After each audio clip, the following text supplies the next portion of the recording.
ఈ పత్రికా సమావేశాన్ని సామాజిక మాధ్యమాల ద్వారా కానీ ఎలక్ట్రానిక్ మీడియా ద్వారా కానీ వీక్షిస్తున్నటువంటి 50 మంది తెలంగాణ ప్రజలందరికీ కూడా హృదయపూర్వకంగా నమస్కారం.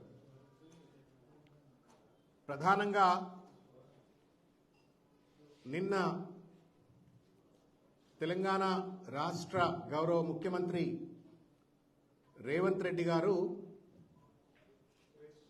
ఒకటి నరేంద్ర మోడీ గారిని బడాబాయ్ అని చెప్పని గుజరాత్ మోడల్ను తెలంగాణలో అమలు చేస్తా అని చెప్పని ఏదైతే చెప్పినారో దాంతో పాటుగా మళ్ళా ఉద్యోగ నియామక పత్రాలు ఇస్తూ తన అబద్ధాలకు అంతు లేదన్నట్టుగా ఇష్టం వచ్చినట్లుగా అబద్ధాలాడి కేసీఆర్ గారి పైన గత ప్రభుత్వం పైన దుమ్మెత్తి పోసినటువంటి ఒక వైఖరిని నిరసిస్తూ ఈరోజు ఈ పత్రికా సమావేశాన్ని ఏర్పరచడమైంది. దీని ద్వారా ప్రజలందరికీ కూడా రేవంత్ రెడ్డి ఎంత ప్యాథలాజికల్ లయర్ అనేటువంటిది ప్రజలందరికీ తెలియజెప్పాలా అని చెప్పని ఒక ప్రయత్నం చేస్తా ఉన్నాం. మిత్రులారా, 3 నెలల్లోనే 30,000 ఉద్యోగాలు రేవంత్ రెడ్డి ఇచ్చినా అని చెప్తా ఉన్నాడు. ఇది నమ్మశక్యంగా ఉందా? ఒక్కసారి తెలంగాణ సమాజం దయచేసి ఆలోచించాలా అని చెప్పని నేను కోరుతా ఉన్నాను. 3 నెలల్లో 30,000 ఉద్యోగాలు నేను ఇచ్చేసినానని చెప్పని నిర్లజ్జగా నిస్సిగ్గుగా అబద్ధాలు ఆడుతున్నటువంటి రేవంత్ రెడ్డి గారిని ఏమనాలో తెలంగాణ సమాజం దయచేసి చెప్పండి.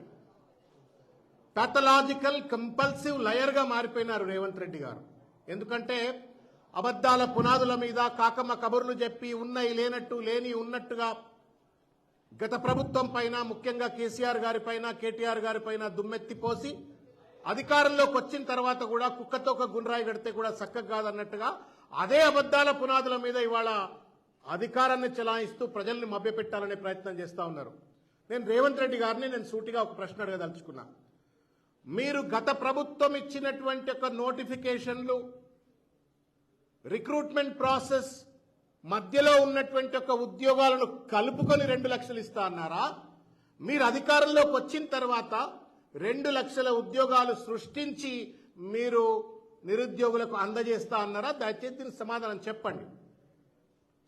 నాకే కాదు, ఈ రాష్ట్రంలో ఉన్నటువంటి ఒక మొత్తం యువకులకు విద్యార్థులకు నిరుద్యోగులకు అందరికీ అర్థమైంది ఏంటంటే మీరు అధికారంలోకి రాగానే ప్రభుత్వంలో ఉన్నటువంటి 2 లక్షల ఉద్యోగాలను గుర్తిస్తాం, లేదు కొత్తవి సృష్టిస్తాం, మొత్తం 2 లక్షలకు సంబంధించినటువంటి ఒక నోటిఫికేషన్లు జారీ చేస్తామని చెప్పని మీ మేనిఫెస్టోలో పోస్టుల వారీగా క్యాలెండర్, జాబ్ క్యాలెండర్ అని చెప్పని దాంట్లో కూడా పెట్టినారు. అట్లా పెట్టినటువంటి ఒక మీరు ఇవాళ ఎందుకంటే సామెత ఉన్నది, ఏ దొడ్ల కడితేంది నా దొడ్ల ఇంత జాలదా అన్నట్టుగా ఇవాళ రేవంత్ రెడ్డి గారి యొక్క వ్యవహార శైలి ఉన్నది. కాళేశ్వరం 86 పిల్లర్లలో ఒక 2 పిల్లర్లు ఉంగిపోతే దాన్ని రిపేర్ చేయకుండా దాన్ని పడావులో పెట్టాలనే కుట్ర చేస్తున్నటువంటి ఒక రేవంత్ రెడ్డి ఇక చూసినవా కేసీఆర్ గారే ఈ పిల్లర్ల కుంగుబాటుకు బాధ్యుడు అని చెప్పని బట్టగాల్చి మీద వేస్తున్న రేవంత్ రెడ్డి గారు. మరి ఇవాళ మీరు ఏదైతే 30,000 ఉద్యోగాలు ఇచ్చినామో అని చెప్తా ఉన్నారో ఈ ఉద్యోగాలకు సృష్టికర్త ఎవరు చెప్తారా? దీని బాధ్యత ఎవరిది? ఇది కేసీఆర్ కాదా అని చెప్పని అలా సూటిగా మేము ప్రశ్నిస్తా ఉన్నాం. నేను తెలంగాణ సమాజానికి ఎందుకంటే మెమరీ షార్ట్ అని చెప్పని ఒక అపనమ్మకంతో ఇవాళ రేవంత్ రెడ్డి ప్రజలను మభ్యపెట్టేటువంటి ఒక దుర్మార్గమైన ప్రయత్నం చేస్తా ఉండవు. ముఖ్యంగా నిరుద్యోగులకు ఇది నయవంచన. నువ్వు 2 లక్షల ఉద్యోగాలు ఇస్తా అని చెప్పని నమ్మబలికి ఓట్లు దండుకున్న తర్వాత ఇవాళ ఓడలు నచ్చే బోడమల్లయ్య, ఓడ దిగినక బోడమల్లయ్య అన్నట్టుగా ఇవాళ గత ప్రభుత్వం ఇచ్చినటువంటి ఒక నోటిఫికేషన్లు, గత ప్రభుత్వం ప్రారంభించిన రిక్రూట్మెంట్ ప్రాసెస్ ను మీరు తూతూ మంత్రం లెక్క ఫైనల్ గా ఆఫర్ లెటర్లు, అది కూడా ఒక పొలిటికల్ మీటింగ్ల లెక్క మీరు ఎల్బీ స్టేడియంలో పెట్టుకొని అక్కడ పెట్టుకొని ఇక్కడ పెట్టుకొని ఇష్టం వచ్చినట్టుగా మీరు రాజకీయ లబ్ధి పొందాలనే ప్రయత్నం చేస్తా ఉన్నారు. We have no problem. But when you lie, నువ్వు అబద్ధం ఆడితే మాత్రం తప్పనిసరిగా దాన్ని తిరగొడతాం, సమాజానికి తెలియజెప్తామనే ఒక విషయాన్ని నేను ఈ సందర్భంగా తెలియజేస్తా ఉన్నాను. స్టాఫ్ నర్స్ ఉద్యోగాలు నోటిఫికేషన్ వచ్చింది 20 డిసెంబర్ 2022 నాడు. ఫైనల్ ఎగ్జామ్ అయింది 2 ఆగస్ట్ 2023. ఫలితాల వెల్లడైంది 28 జనవరి 2024. ఈ స్టాఫ్ నర్స్ ఉద్యోగాలు కూడా నేనే ఇచ్చిన, నేను ఇవ్వాలనుకున్నటువంటి ఒక 2 లక్షల ఉద్యోగాల్లో కూడా ఈ స్టాఫ్ నర్సులు అయిపోయినాయి అని చెప్పని ఇవాళ కత్తెరబెట్టే ప్రయత్నం చేస్తా ఉన్నారు రేవంత్ రెడ్డి గారు. నువ్వు తెలివికల్లోనివైతే, నిజంగానే నీ దగ్గర కనుక పెద్ద పటేలు అయితే, సమర్థత ఉన్నట్టయితే నువ్వు ఉద్యోగాలు సృష్టించు. That is what is the promise that you made to the people of Telangana and particularly to the youth and unemployed of Telangana. నువ్వు ఉద్యోగాలు సృష్టించేది పోయి గత ప్రభుత్వం సృష్టించిన ఉద్యోగాలను నీ ఖాతాలో వేసుకొని నువ్వు ఇస్తానన్నటువంటి ఒక 2 లక్షల ఖాతాల్లోకి వెళ్ళి 30,000 ఉద్యోగాలు ఆల్రెడీ ఇచ్చేసినా అని చెప్తే ఇది నయవంచన కాదా రేవంత్ రెడ్డి గారు? ఇది మోసం కాదా రేవంత్ రెడ్డి గారు? ఓట్లకు వచ్చినప్పుడే ఒక మాట మాట్లాడుతీవి, ఓట్లయిపోయి గద్దెకెక్కినాక ఇంకో మాట మాట్లాడటం న్యాయమా రేవంత్ రెడ్డి గారు అని చెప్పని వాళ్ళు నేను ప్రశ్నిస్తా ఉన్నాను. సింగరేణి ఉద్యోగాలకు సంబంధించి నోటిఫికేషన్ వచ్చింది 17 జూను 2022.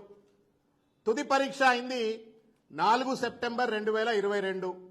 ఫైనల్ లిస్ట్ విడుదలైంది 10 September 2022. Offer letters were given after this government came. ఇది కూడా గత ప్రభుత్వమే, కేసీఆర్ గారి ప్రభుత్వమే. Police constables recruitment notification 25 April 2022. Prelims exam అయింది 28 ఆగస్ట్ 2022. తర్వాత మెయిన్స్ పరీక్ష అయింది 30 ఏప్రిల్ 2023. ఫైనల్ లిస్ట్ విడుదలైంది 5 అక్టోబర్ 2023. దాని ఆఫర్ లెటర్స్ ఇచ్చి అది కూడా మీ ఖాతాలో వేసుకునేటువంటి ఒక సిగ్గు శరం లేనటువంటి ఒక ప్రయత్నం ఇవాళ రేవంత్ రెడ్డి గారు చేస్తా ఉన్నారు, మీ ప్రభుత్వం చేస్తా ఉంది. ఇది దుర్మార్గం. మీకు సిగ్గు లేకపోతే మాకేం బాధ లేదు, కానీ మీరు మోసం చేస్తా ఉన్నారు. ఈ మోసాన్ని తప్పనిసరిగా నిరుద్యోగులకు తెలియజెప్పవలసిన ఒక బాధ్యత ప్రధాన ప్రతిపక్షంగా మా పైన ఉంది. కాబట్టి మేము ఇవాళ ప్రజలను, నిరుద్యోగులను ముఖ్యంగా గుర్తించమని చెప్పి కోరుతా ఉన్నాను. నీకు దమ్ముంటే, నీకు నిజంగానే సమర్థత ఉంటే, నువ్వు అన్న మాటలో కనుక విశ్వసనీయత ఉన్నట్టయితే రేవంత్ రెడ్డి గారు మీరు వెంటనే ఆ 2 లక్షల ఉద్యోగాలు ఎక్కడైతే మీరు సృష్టిస్తా అన్నారో, ఖాళీలను గుర్తిస్తా అన్నారో వాటికి సంబంధించి ఒక వైట్ పేపర్ డిక్లేర్ చేయండి. కానీ ఇట్లా మీరు ఏ దొడ్ల కడితేంది, నా దొడ్ల ఇంత సరిపోతుంది అనేటువంటి ఒక చిల్లర రాజకీయం చేస్తూ ఇవాళ నిరుద్యోగులను, యువకులను నయవంచనకు గురి చేస్తా అంటే మాత్రం అంతకంటే మోసం ఇంకోట్లేదు. ఆ 4 పదవులు కూడా కొట్టంగానే మీకు ఉద్యోగాలు వస్తున్నాయని చెప్పని చిల్లర మల్లరగా మాట్లాడే రేవంత్ రెడ్డి గారు 1,60,000 పైచిల్కు ఉద్యోగాలు గత ప్రభుత్వంలో నింపింది. ప్రభుత్వ ఉద్యోగాలను భర్తీ చేసింది. దాదాపు 22 లక్షల ఉద్యోగాలు టీఎస్ ఐపాస్ ద్వారా కావచ్చు, పారిశ్రామీకరణ వల్ల ఉద్యోగాలు కల్పించింది. నువ్వెన్ని చేస్తావో చెప్పవయా? ఊకే దుమ్మెత్తి పోసలేదు, నాకు అర్థం కాదు. పాడిందే పాట పాసపండ్ల అన్నట్టు ఎవరో నువ్వు ఇవాళ అధికారంలో కూర్చున్న తర్వాత కూడా ఎన్నికల ముందు మాట్లాడినట్టుగా కేసీఆర్ గారి పైన దుమ్మెత్తిపోయాలా, గత ప్రభుత్వం మీద దుమ్మెత్తిపోయాలా? నువ్వేం చేస్తావో చెప్పు, నువ్వు ఏ రకంగా ఉద్యోగాలు కల్పిస్తావో చెప్పు, ఎక్కడెక్కడ ఖాళీలు కల్పిస్తావో చెప్పు. అది చెప్పకుండా ఇంకా కూడా బట్టగాల్చి మీద వేసి కాలయాపన చేయాలా, పబ్బం గడుపుకోవాలని చిల్లర ప్రయత్నం చేస్తా ఉన్నారు. ఇది ఒక సాడిస్టిక్ నేచర్, ఒక ప్యాథలాజికల్ కంపల్సివ్ లయర్ నేచర్. ఇది దయచేసి ముఖ్యమంత్రి గారు మీరు మార్చుకోవాలా. ఈ లేఖితనం సబబు కాదు. ఎంత లేఖితనం అంటే ఇంకొక విషయం చెప్పదలుచుకున్నాను నేను. గ్రూప్ 1 నోటిఫికేషన్ ఏప్రిల్ 22 నాడు నోటిఫికేషన్ వచ్చింది. గ్రూప్ 1 నోటిఫికేషన్ 503 ఉద్యోగాలకు సంబంధించి నోటిఫికేషన్ వచ్చింది. వెనకటికో సామెత ఉంది కదా, రెడ్ వచ్చే ఆట మొదలై అన్నట్టుగా. రెడ్ రాగానే ఆట మొదలైంది. రెడ్డి సాబ్ వచ్చిండు, నోటిఫికేషన్ రద్దు చేసి పడేసిండు. దానికి ఏం చేసిండు, 60 ఉద్యోగాలు యాడ్ చేసి మళ్ళీ కొత్త నోటిఫికేషన్ అని మేమే ఇచ్చినాం ఈ నోటిఫికేషన్ అని చెప్తున్నాడు. ఇంతకంటే మోసం ఇంకేమైనా ఉంటుందా? నువ్వు క్రియేట్ చేయి కొత్త 500 group 1 jobs and then give it to the unemployed youth. ఇవాళ 45 సంవత్సరాలలో ఎప్పుడూ లేనటువంటి ఒక దుర్మార్గమైనటువంటి ఒక unemployment rate exist in India. భారతదేశ వ్యాప్తంలోనే 40 సంవత్సరాలు ఎప్పుడు లేని ఒక నిరుద్యోగం ఉంది ఇవాళ. నువ్వు నిజంగానే గనక చిత్తశుద్ధి ఉన్నట్టయితే, నిరుద్యోగులకు అండగా ఉండాలనుకుంటే, పాత నోటిఫికేషన్లకు కొసరు యాడ్ చేసి నువ్వు నోటిఫికేషన్లు ఇచ్చి నువ్వు ఇవాళ నిరుద్యోగులను మభ్యపెట్టే ప్రయత్నం చేయడం ఎంతవరకు న్యాయం? డిఎస్సీ అట్లే చేసిండు, ఒకటే దెబ్బ 25,000 ఉద్యోగాలు ఇస్తానడు అనడా? గత ఎన్నికల సందర్భంలో అదే మాట మాట్లాడినరు. మాట్లాడిన వాళ్ళు డిఎస్సీ సెప్టెంబర్ 5, 2023 నాడు వచ్చిన నోటిఫికేషన్ 5,089 ఉద్యోగాలకు సంబంధించిన నోటిఫికేషన్ అయితే దానికి 6,000 యాడ్ చేసి 11,000 ఇచ్చి ఇక చూసినావా నేను 11,000 ఉద్యోగాలని. ఇట్లా 11,000 ఈ ఉద్యోగాలు, గ్రూప్ 1 ఉద్యోగాలు, పోలీస్ కానిస్టేబుల్ ఉద్యోగాలు, నర్సుల ఉద్యోగాలు, సింగరేణి ఉద్యోగాలు, ఇవన్నీ కలుపుకొని నేను 3 నెలల్లో 30,000 ఇచ్చేసిన అని చెప్పని మీరు కేసీఆర్ గారు పడ్డ శ్రమను, ఆయన కృషిని, ఆయన హయంలో సృష్టించబడ్డటువంటి ఒక ఖాళీలను నీ ఖాళీలుగా చెప్పుకొని వాళ్ళ నిరుద్యోగులను మభ్యపెట్టే ప్రయత్నం చేస్తా ఉన్నావు. నిజంగానే దమ్మున్నాడు అయితే రేవంత్ రెడ్డికి పరిపాలన దక్షత ఉన్నట్టయితే, మీ ప్రభుత్వానికి నిజంగానే కనుక నిరుద్యోగుల పట్ల చిత్తశుద్ధి ఉన్నట్టయితే, ప్లీజ్ ఐడెంటిఫై 2 lakh జాబ్స్, 2 లక్షల ఉద్యోగాలు గుర్తించండి. ఆ గుర్తించడం కోసం మీకు ఏ సహాయ సహకారాలు కావాలన్నా ప్రతిపక్ష పరంగా మాకు కూడా 39 మంది ఎమ్మెల్యేలు ఉన్నారు, పరిపాలన దక్షత ఉన్న వాళ్ళు ఉన్నారు, ముఖ్యమంత్రిగా పనిచేసిన కేసీఆర్ గారు ఉన్నారు. మీకు ఏ సహాయం అంటే ఆ సహాయం అందిస్తారు. కానీ ఇట్లా పక్కదొడ్ల కట్టినటువంటి ఒక దూడను కట్టేసుకొని నీ దగ్గర ఈయన కొట్టుకొని అది నాది నీ క్రెడిట్లు వేసుకునే ప్రయత్నం చేయటం మాత్రం నీ లేఖితనానికి నిదర్శనం. రేవంత్ రెడ్డి గారు ఈ లేఖితనాన్ని దయచేసి మానుకోవాలని చెప్పని కోరుతా ఉన్నాను. మీరు ఏవి కాలేజ్ స్టూడెంట్ కాదు, లేకపోతే ఏదో విద్యార్థి సంఘ నాయకుడు కాదు. ఇవాళ మీరు ముఖ్యమంత్రి, ఒక ముఖ్యమంత్రి హోదాలో మీరే అన్నారు కదా మన ఏదో మీటింగ్ లో, నా మాటే వేదం, నా మాటే శాసనం అన్నారు. నీ మాట వేదం, నీ మాట శాసనం, దానికి ఒక క్రెడిబిలిటీ ఉంటుంది, క్రెడెన్షియల్ ఉంటుంది. అది పోయేటువంటి రీతిలో ముఖ్యమంత్రి మాట్లాడుతూ ఉన్నాడు. ఇంతకంటే చిల్లరతనం ఇంకోటి ఉండదని చెప్పని నేను ఈ సందర్భంగా చేస్తా ఉన్నాను. ఇంకొక ముఖ్యమైన విషయం ఏంటంటే, నోటిఫికేషన్ లేకుండా, పరీక్ష ఇంటర్ లేకుండా జాబులు ఇచ్చినా అని చెప్పని చెప్పుకుంటున్నాడు. ఈ కొత్త ఏదైనా అల్లావుద్దీన్ అద్భుత దీపమైన రేవంత్ రెడ్డి చేతిలో పట్టుకున్నాడా తెలియదు. ఇది మోసం. తెలంగాణ యువత ఎక్కడికక్కడ ఇవాళ రేవంత్ రెడ్డి గారి ప్రభుత్వాన్ని కావచ్చు, కాంగ్రెస్ పార్టీ అధికారంలో ఉన్నటువంటి ఒక నాయకులను కావచ్చు, 2 లక్షల ఉద్యోగాలు ఇస్తా అన్నారు, జాబ్ క్యాలెండర్ చూపెట్టినరు. మీరు ఆ 2 లక్షల ఉద్యోగాల ఖాళీలకు సంబంధించి వైట్ పేపర్ డిక్లేర్ చేయమని చెప్పని వాళ్లపైన ఒత్తిడి పెట్టవలసిన అవసరం ఉంది అని చెప్పని ఈ సందర్భంగా నేను వారికి విజ్ఞప్తి చేస్తా ఉన్నాను. ఇకపోతే మిత్రులారా, అయితే దుర్మార్గంగా మాట్లాడుతూ ఉన్నాడంటే, గత ప్రభుత్వం గొర్రెలిచ్చింది, బర్రెలిచ్చింది, చేపలిచ్చింది, మేము ఉద్యోగాలు ఇస్తున్నామని చెప్పని మాట్లాడినాం. అంటే నీకు గొర్రెలు కాసేటోళ్ళు, లేకపోతే బర్రెల పెంపకం మీద ఆధారపడ్డటువంటి వాళ్ళు, చేపల పెంపకం మీద ఆధారపడ్డ వాళ్ళు అంటే గత చిన్న చూపు ఎందుకు రేవంత్ రెడ్డి? ఇది ఆధిపత్య అప్పర్ క్లాస్ ఫ్యూడలిజం. ఇది మెడకాయ మీద తలకాయ ఉన్నటువంటి వాళ్ళు, అధికారంలో ఉన్నటువంటి వాళ్ళు ఎవరు కూడా మాట్లాడనటువంటి ఒక మాట. ఎందుకు ఈ మాట అంటా ఉన్నానంటే, ఇది బీసీ డిక్లరేషన్, కాంగ్రెస్ పార్టీ ఇచ్చినటువంటి ఒక బీసీ డిక్లరేషన్. ఇది దీంట్లో అధికారంలోకి వచ్చిన 100 రోజుల్లోనే 2వ దశ గొర్రెల పంపిణీ. మరి కేసీఆర్ గారు ప్రపంచంలో, భారతదేశంలో ఎక్కడా లేనటువంటి ఒక అద్భుతమైన రీతిలో గొర్రెల పంపిణీ పథకం పెట్టి మొత్తం ఎకానమీని ట్రాన్స్ఫార్మ్ చేసినట్టయితే అది తప్పు అని చెప్తూ నీ డిక్లరేషన్లో పెట్టుకొని మళ్ళా కనీస ఇంగితం లేకుండా, విఘ్నత లేకుండా ఇవాళ గొర్రెలిచ్చిండ్రు, బర్రెలిచ్చిండ్రు, ఉద్యోగాలు ఇవ్వలేదు అని చెప్పని మాట్లాడుతూ ఉన్నావు. చేపలు, నేను ఒక విషయం చెప్పదలుచుకున్నా రేవంత్ రెడ్డి గారికి. నా దగ్గర 2013 కాలంలో నాగర్ కర్నూలుకి వెళ్ళి ఒక నియోజకవర్గానికి సంబంధించి ఒక కుగ్రామంకి వెళ్ళి ఒక పిల్లోడు వచ్చి, నాకు ఉద్యోగం, నాకు ఊర్లో తిండి కష్టమవుతున్నా సార్, నేను మీ దగ్గర ఉంటా అని చెప్పని ఎవరి ద్వారానో పట్టుకుని నా దగ్గరకు వచ్చింది. ఆ పిల్లోడిని మా ఇంట్లో పెట్టుకున్నాను, డ్రైవింగ్ నేర్పించినాను. 5-6 ఏళ్ళు నా దగ్గర పనిచేసాడు. 13 నుండి దాదాపు 2020 వరకు పనిచేసాడు. సడన్గా 2020లో ఒకరోజు వచ్చి, మాకు ఎకరం భూమి ఉన్నా కానీ ఇన్ని రోజులు మేము ఏం చేసుకోలేకపోయినాం సార్, కానీ ఇప్పుడు నేను ఊరికి పోదలుచుకున్నా అన్నాడు. ఎందుకు పోతావా ఊరికి అన్న అంటే, కేసీఆర్ గారి పుణ్యమా అని చెప్పని మా ఊర్లో చెరువులో మొత్తం నీళ్లు వచ్చేసినాయి, మా పంట పొలాలకు మహబూబ్నగర్లో అంత ఎండిపోయినటువంటి ఒక భూములకు కూడా నీళ్లు వచ్చేసినాయి, నేను ఊరికి పోయి వ్యవసాయం చేసుకుంటా, ఆ చెరువుల చేపలు పట్టుకుంటాం, మేము 4-5 కలిసి సంఘం పెట్టుకుంటున్నాం అని చెప్పని గౌరవంగా, ఆత్మగౌరవంతో చేపలు పట్టుకోవడం కోసం అని చెప్పని ఆ పిల్లోడికి కొంత డబ్బు సాయం చేసి, నువ్వు పోరా పోయి నీ బతుకు, నువ్వు బతుకుపో, మంచిగా బతుకుతావు అని చెప్పని వాడు వెనకకు పోయాడు. This is the reverse migration that has happened. నీ సొమ్మేం పోయిందా? నువ్వంటే పెద్ద పెద్ద కార్లలో తిరగొచ్చు, బంగ్లాలో తిరగొచ్చు, ఆధిపత్య వర్గాలకు చెందినోడు కాబట్టి నువ్వేమైనా చేసుకో భయ్, మేము చేపలు పట్టుకునే బతుకుతాం, తప్పేంది? వాడు కూడా చదువుకున్నాడు, చేపలు పట్టుకొని బతుకుతాము. Do you know Revanth Reddy? Milk economy అంటాం మనం, వైట్ రెవల్యూషన్ అంటాం. చిత్తూరు జిల్లాలో బంగారుపాలెం ఏషియాలో #1 మిల్క్ ప్రొడ్యూసర్. కేసీఆర్ గారు కూడా కలలు కన్నది అదే. ఒకవేళ కనుక ఒక రైతుకు ఒక బర్రె ఇచ్చినట్టయితే ఆ రైతు ఎవరి దగ్గర నుండి అప్పు తీసుకోకుండా ఆత్మగౌరవంతో పాలమ్ముకొని బతకొచ్చు అని చెప్పని. ఇవాళ మిల్క్ స్కేర్సిటీ ఉన్నది in this country.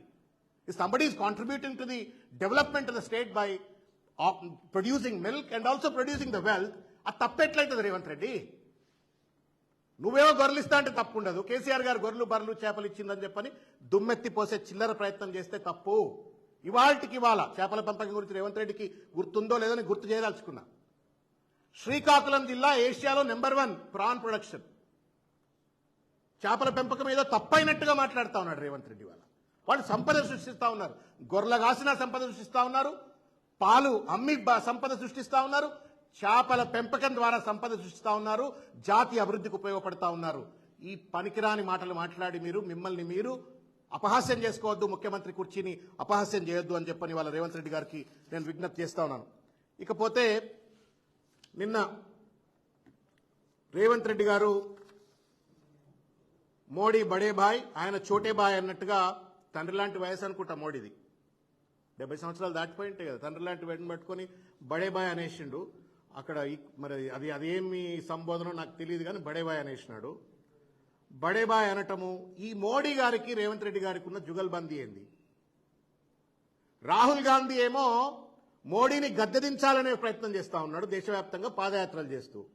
Revanth Reddy ఏమో హమారే బడే బాయ్ మోడీ అని చెప్పని ఇక్కడ పొగిడేటువంటి ఒక ప్రయత్నం చేస్తా ఉన్నాడు. దీన్ని ఎట్లా అర్థం చేసుకోవాలా అని చెప్పని వాళ్ళ తెలంగాణ సమాజానికి నేను విజ్ఞప్తి చేస్తా ఉన్నాను. రేవంత్ రెడ్డి గారు కాడెత్తేసిండి వాళ్ళ.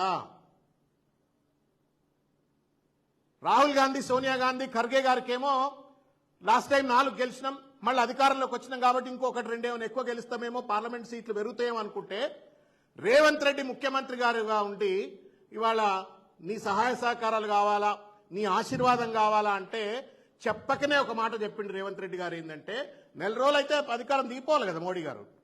As per Rahul Gandhi, as per Kharge, as per India కూటమి ఏదైతే కట్టిండ్రో ఆ ఇండియా కూటమి ప్రకారం లెక్కల ప్రకారంగా రేవంత్ రెడ్డి, నరేంద్ర మోడీ గద్దె దిగాల. గద్దె దిగాల్సిన వాడిని రేవంత్ రెడ్డి గారు సహాయ సహకారాలు అడుగుతున్నట్టు ఏమన్నట్టు దాని అర్థం? రేవంత్ రెడ్డి లెక్కల ప్రకారంగా నరేంద్ర మోడీ గద్దె దిగుతలేడు అని చెప్పని. అంటే రాహుల్ గాంధీ ఏమో గద్దె దిగుతాడు అంటున్నాడు, రేవంత్ రెడ్డి ఏమో నరేంద్ర మోడీ గద్దె దిగడు అని చెప్పని మాట్లాడుతున్నాడు. ఇది వీళ్ళిద్దరి మధ్య ఉన్నటువంటి ఒక అవినాభావ సంబంధం. దీనికి నిదర్శనం ఇది, ఈ అక్రమ సంబంధానికి నిదర్శనం ఇది, ఈ దుర్మార్గమైనటువంటి అంతర్లీనంగా రేవంత్ రెడ్డి నరేంద్ర మోడీతో పెట్టుకున్నటువంటి ఒక పొత్తుకు నిదర్శనం ఇది అని చెప్పని ఈ సందర్భంగా నేను తెలియజేస్తా ఉన్నాను. ఇవాళ ఇంకొక విషయం, ఈయన రాహుల్ గాంధీ గుజరాత్ మోడల్ అంతా కూడా ఒక అబద్ధపు మోడల్ అని చెప్పని కాంగ్రెస్ పార్టీలో చిన్న పిల్లగాన్ని అడిగినా చెప్తారు. మీరు ఢిల్లీ పోయి ఏఎస్ ఆఫీస్లో వాట్ ఈస్ గుజరాత్ మోడల్ అంటే it's dubious model, it's dirty model, it's distorted model అని చెప్పని చెప్తారు. రేవంత్ రెడ్డి గారికి మాత్రం తెలంగాణలో గుజరాత్ మోడల్ అమలు చేస్తా అని చెప్తున్నాడు. నేను అడుగుతా ఉన్నాను రేవంత్ రెడ్డి గారు, ఏ గుజరాత్ మోడల్ అమలు చేస్తారు రేవంత్ రెడ్డి గారు? ఏ గుజరాత్ మోడల్ అమలు చేస్తారు? ఏఐసిసి స్పోక్స్ పర్సన్ గా పనిచేసిన నేను కూడా, కాబట్టి నాకు ఆ మోడల్ మీద అవగాహన ఉన్నది. చాలాసార్లు ఆ మోడల్కి సంబంధించిన అంశాన్ని చాలాసార్లు మాట్లాడినాం. In one of the statements issued by the AICC, it reads like this: the Gujarat model of development is an extreme failure. It's a corrupted model. It's a distorted and contorted model of development. The model of development is that you benefit a few industrialists and leave behind the rest, and that leads to a lot of inequity, lot of social and economic disparity. This is the story of Gujarat ani AICC చెప్తే, రేవంత్ రెడ్డి ఏమో తెలంగాణలో Gujarat model అమలు చేస్తా అంటాడు. ఇవాల్టి కూడా గుజరాత్లో ఇవాల్టి కూడా విద్యాపరమైనటువంటి వివక్షను ఎదుర్కొంటున్నటువంటి ఒక సబ్బండ వర్గాలు ఇవాళ గుజరాత్లో ఉన్నారు. వైద్య వసతులు అందుకోకుండా ఇవాళ నానా ఇబ్బందులకు గురవుతున్నటువంటి వాళ్ళు ఇవాళ గుజరాత్లో ఉన్నారు. మంచినీళ్లు తాగడానికి అందుబాటులో లేకుండా ఇబ్బందికి గురవుతున్నటువంటి వాళ్ళు వందలాది వేలాది గ్రామాలు ఇవాల్టి కూడా గుజరాత్లో ఉన్నాయి. ఈ డెవలప్మెంట్ మోడల్ నువ్వు అమలు చేస్తావా రేవంత్ రెడ్డి? ఇవన్నీ పక్కన పెడితే you have to justify Godhra లాంటి దుర్మార్గమైనటువంటి ఉదంతాలు పునరావృతమయ్యేటువంటి ఒక గుజరాత్ మోడల్ను తెలంగాణలో అమలు చేస్తారా రేవంత్ రెడ్డి గారు? సమాధానం చెప్పండి. ఒక పక్కన మోడీ దేశాన్ని దోచిపెట్టి అదానికి అంబానికి కట్టబెడుతుందంటే, అదానిని పట్టుకొచ్చి 12,000 కోట్ల రూపాయల కాంట్రాక్ట్లు ఇచ్చి అత్త సొమ్ము అల్లుడు దానం చేసినట్టుగా నీ కాంగ్రెస్ పార్టీ మూల సిద్ధాంతానికి వ్యతిరేకంగా 12,000 కోట్ల రూపాయల కాంట్రాక్టులు కట్టబెడతావు. అదేందో అనుకున్నాం. మళ్ళీ ఇవాళ నరేంద్ర మోడీ గారినేమో బడేబాయ్ అంటున్నావు, గుజరాత్ మోడల్ను తెలంగాణలో అమలు చేయాలంటున్నావు. ఏం కావాలనుకుంటున్నావు తెలంగాణలో? గోద్రా కావాలన్నా తెలంగాణలో? What kind of development are you wanting? నాకు అర్థం కావట్లేదు. రాహుల్ గాంధీ గారు, సోనియా గాంధీ గారు, ఖర్గే గారు, లేకపోతే పెద్ద పెద్ద మహానుభావులంతా ఆయన కొంచెం చెప్పండి ఏం మాట్లాడాలనో ఆయనకు చెప్పండి. లేదు రేవంత్ రెడ్డి గారైనా కుట్రపూరితంగా నరేంద్ర మోడీ మళ్లీ అధికారంలోకి వస్తాడనే సంకేతం ఇచ్చి ఆయన సహాయ సహకారాలు కావాలంటే నరేంద్ర మోడీ ప్రభుత్వాన్ని, పార్టీని, బీజేపీని రేవంత్ రెడ్డి గెలిపియడం కోసం ఏమైనా కంకణబద్ధుడైందా చెప్పండి. ఒక ముఖ్యమంత్రిగా అడగొచ్చు. I'm not saying that as chief minister you should not ask for the support and cooperation of the prime minister. కానీ ఏ సందర్భంలో అడుగుతున్నావు నువ్వు? ఎన్నికల షెడ్యూల్ వచ్చింది, నోటిఫికేషన్ రాబోతా ఉంది, నెల రోజులైతే ఇండియా కూటమి లెక్కల ప్రకారంగా ఖర్గే, సోనియా, ప్రియాంక, రాహుల్ గాంధీ లెక్కల ప్రకారంగా నరేంద్ర మోడీ గద్దె దిగుతాడు, ఇండియా కూటమి గద్దెనెక్కుతుంది.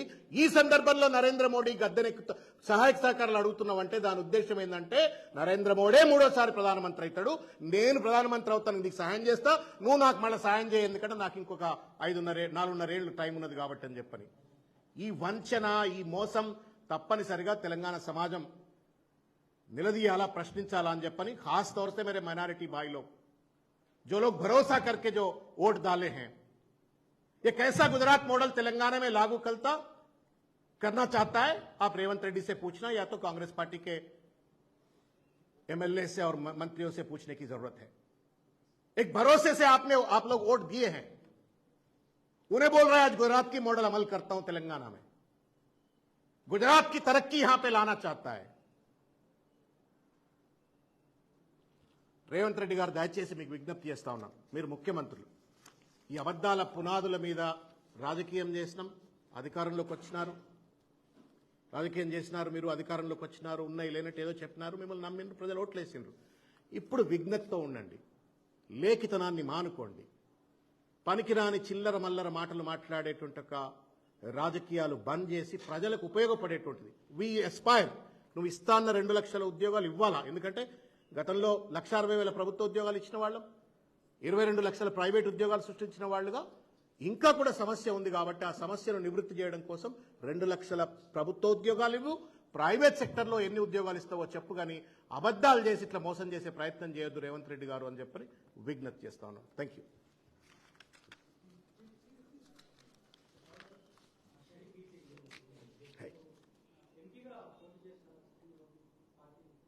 నేనా ఇది రిలవెంట్ క్వశ్చన్, కానీ చేయమంటే చేస్తాను, వై నాట్. నేను I always aspire to contest. Party మా నాయకుడి చేతిలో ఆయుధాలం మేము, వారు ఎట్లా వాడుకుంటే అట్లా, వారు ఏం చెప్తే అది చేస్తాం.